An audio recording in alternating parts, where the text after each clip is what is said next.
Hello hi good evening all. So welcome to your own channel market study. तो आज का हमारा जो है इवनिंग रैप में जो है क्या इंपॉर्टेंट जो है न्यूज़ है, साथ ही जो है कौन से स्टॉक जो है हमें फोकस में रखना चाहिए।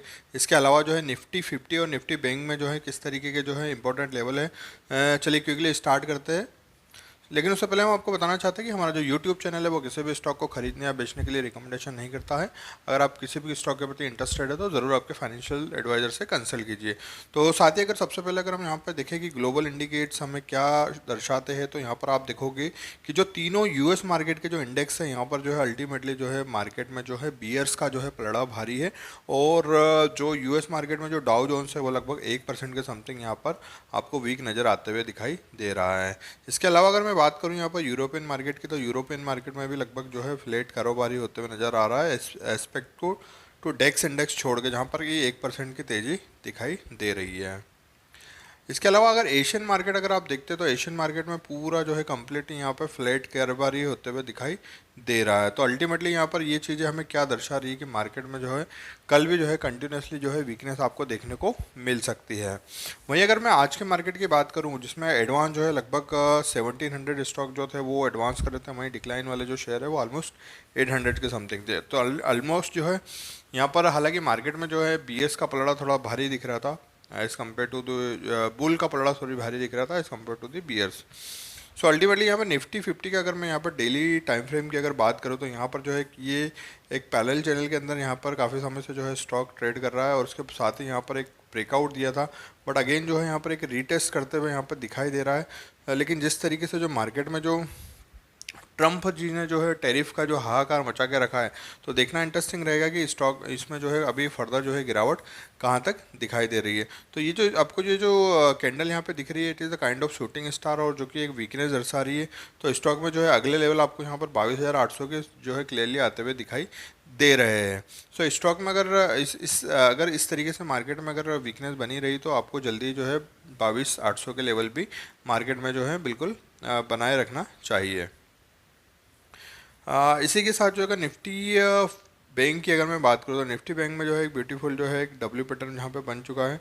डब्ल्यू पैटर्न की जो नेक लाइन आप अगर देखोगे तो मैं अगर आप इसको झूम करके बताऊं तो यहाँ पर जो समथिंग दिख रहा है 50,600 के समथिंग दिख रहा है। सो 50,600 यहाँ पर एक स्ट्रॉन्ग सपोर्ट है।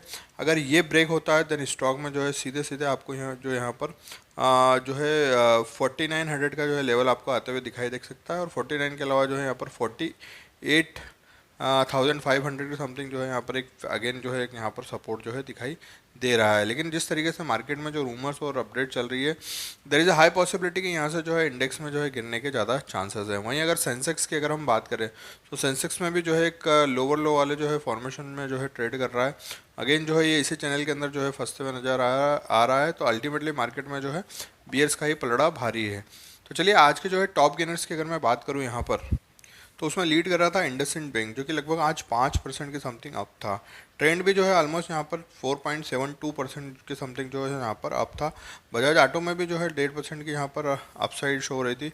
जियो फाइनेंशियल जो कि अच्छा खासा जो है करेक्टेड हो चुका है, जिसने 350 की वैल्यू से लगभग जो है यहाँ पर 204 का भी जो है एक लो लगाते हुए अभी 230 पर आया है। हीरो मोटोकॉर्प में जो है अभी जो है इसमें भी अच्छा खासा लगभग जो है 5% के समथिंग जो है यहाँ पर करेक्शन हो चुका है पिछले 6 महीनों में अगर मैं बात करूँ तो ये जो स्टॉक है यहाँ पर लगभग जो है ऑलमोस्ट जो है 6,000 के लेवल से जो है 37 के लेवल पर जो है यहाँ पर अभी ट्रेड कर रहा है। साथ ही अगर मैं आपसे बात करूं कि वीकली गेनर में जो है क्या कौन कौन से स्टॉक है, तो इसमें लीड कर रहा है ट्रेंड जो कि पिछले कुछ दिनों से काफ़ी करेक्टेड हो चुका था और अभी जो है इसमें जो है थोड़ी सी जो है आपको जो है तेज़ी आते हुए दिखाई दे रही है। इंडसइंड बैंक में भी जो है कि लगभग 7% की जो है अपसाइड यहाँ पर शो हुई है। हीरो मोटोकॉर्प में भी जो है 4% की, एचडीएफसी लाइव में भी जो है माइल से जो है यहाँ पर 3% की जो है तेज़ी दिखाई दे रही है। अगर मैं बात करूँ एक महीने की, तो एक महीने में यहाँ पर लीड कर रहा है भारत इलेक्ट्रिक जो कि लगभग 18.5% अप है। पावर ग्रिड में भी अच्छी खासी तेजी है जो कि लगभग 15% है। ट्रेंड में भी जो है 14% की यहाँ पे अपसाइड देखी गई है। एचडीएफसी लाइट में भी जो है यहाँ पर ऑलमोस्ट जो है 14% जो है अपसाइड शो हो रहा है। इसके अलावा पिछले 3 महीने में अगर आप देखोगे तो लीड कर रहा है यहाँ पर बजाज फाइनेंस जो कि लगभग 25% अप हुआ है। मतलब आप समझ सकते हो कि बजाज फाइनेंस जो है कितना जो है यहाँ पर करेक्शन शो कर चुका है। बजाज फिंसर्व जो कि लगभग किसी ज़माने में अभी पिछले 3 महीने पहले ही जो है यहाँ पर 1700, 1600, 1650 के लेवल पर ट्रेड कर रहा था। कोटक महिंद्रा बैंक ने भी अच्छे खासे जो है अपसाइड शो की है, लेकिन ये काफ़ी समय से जो है एक स्विंग अपॉर्चुनिटी मतलब एक पैरेलल चैनल के अंदर ही ट्रेड कर रहा है, जहाँ पर जो है 2200 का जो है यहाँ पर रेजिस्टेंस शो करता है। 22 मतलब 2200 के समथिंग, और माइट भी जो है 2300 के समथिंग भी जाता है, लेकिन वहाँ से फिर से जो है गिरावट करते हुए जो है 1700 के लेवल पर आता है। JSW स्टील में भी जो है लगभग 16.5% की समथिंग यहाँ पर तेजी दिखाई दे रही है। So these are the positive stock. वहीं अगर मैं नेगेटिव स्टॉक की बात करूँ तो आज जो है सबसे ज़्यादा जो भयंकर भीषण गिरावट जो दर्ज हो रही थी वो थी HCL टेक्नोलॉजी में, जो कि लगभग 4% के समथिंग गिर चुका है। बजाज फिंसर में भी जो है लगभग 4-3.5% के समथिंग जो है यहाँ पर गिरावट दिखाई दे रही है। HDFC बैंक में भी आज जो है यहाँ पर प्रेशर था। भारत इलेक्ट्रिक में भी जो है अच्छा खासा जो है अभी थोड़ा करेक्शन देखा गया है। श्रीराम फाइनेंस में भी जो है 3% के समथिंग करेक्शन देखा गया है। तो वीकली गेनर में लीड कर रहा है इन्फोसिस, जो कि लगभग 6% डाउन है। श्रीराम फाइनेंस जो कि 6% डाउन है। HCL टेक्नोलॉजी भी इसी क्यू में आते हुए दिखाई दे रहा है। टाटा मोटर भी 5% के समथिंग गिर चुका है, और सिप्ला 4.5% के समथिंग। वहीं एक महीने में अगर मैं बात करूँ कि जो सबसे ज़्यादा वीकनेस दिखा दे रही है वो है इंडसइंड बैंक में, उसके बाद जोमाटो में, इन्फोसिस में।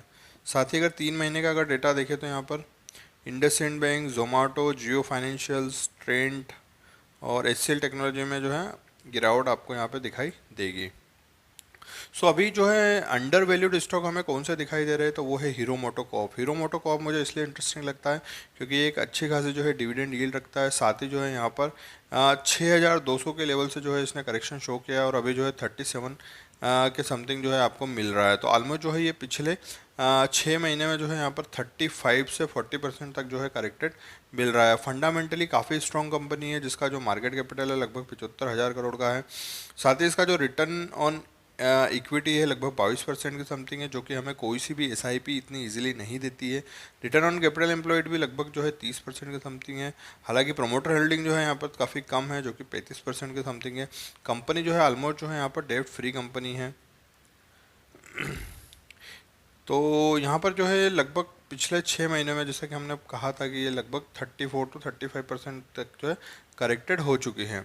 तो चार्ट पर ये क्या बोला है, चार्ट पर अगर आप देखोगे यहाँ पर तो एक इसका जो है इम्पोर्टेंट सपोर्ट लेवल यहाँ पर जो मुझे दिखाई दे रहा है 3635, यहाँ पर आने के बाद जो है स्टॉक ने जो है फिर से यहाँ पर तेज़ी दिखाई है। लेकिन जिस तरीके से मार्केट में वीकनेस चल रही है, ये जो स्टॉक है यहाँ पर बिल्कुल जो है मेरे हिसाब से जो है 3000 के लेवल तक आने की अपॉर्चुनिटी दे सकता है। तो इसका ज़रूर एक GTT ऑर्डर आप बनाए रखिए, जो कि यहाँ पर जो 3000 के लेवल पर अगर ये आता है तो it's a good value buying, और यहाँ पे आपको जो है लॉन्ग टर्म में जो है अच्छे खासा जो है रिटर्न ये स्टॉक देने की क्षमता रखता है। अगला स्टॉक अगर मैं बात करूं यहाँ पर तो जियो फाइनेंशियल सर्विसेज है। जियो फाइनेंशियल सर्विसेज में अगर मैं बात करूं यहाँ पे आपको, तो जहाँ से इसका जो IPO स्टार्ट हुआ था, ये जो है अभी बिल्कुल वहीं पर जो है आपको उसी वैल्यू पे जो है स्टॉक आपको मिल रहा है। और इसका जो IPO आया था ये लगभग सितंबर 2023 में आया था, और सितंबर 2023 में आने के बाद जो है ऑलमोस्ट जो है यहाँ पर 23, 24, 25 मतलब लगभग 1.5 साल हो चुका है, और 1.5 साल में जो है वहीं के वहीं जो है स्टॉक में आपको उसी वैल्यू पे अभी भी मिल रहा है। तो यहाँ पर ये डेफिनेटली स्टॉक जो है बिल्कुल अंडर वैल्यूड है, और आप जो स्टॉक में भी जो है लॉन्ग टर्म के लिए आपकी पोजीशन बना सकते हो।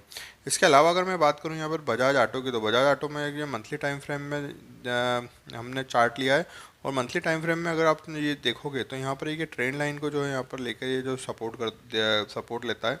सो अभी जो मुझे आने वाले जो इसके लेवल दिखाई दे रहे हैं वो लगभग यहाँ पर 6300 से 6400 के लेवल पे जो है अगर ये स्टॉक आपको मिलता है तो बिल्कुल do not miss to buy this stock, because fundamentally Bajaj auto का जो स्टॉक है काफ़ी स्ट्रॉन्ग है, और लॉन्ग टर्म में जो है आपको अच्छे खासे रिटर्न बना के दे सकता है। सो आपको ये वीडियो अच्छा लगा होगा। अगर आपको ये वीडियो अच्छा लगा है so please like this video, also subscribe my channel for getting the more updates. Thank you, bye.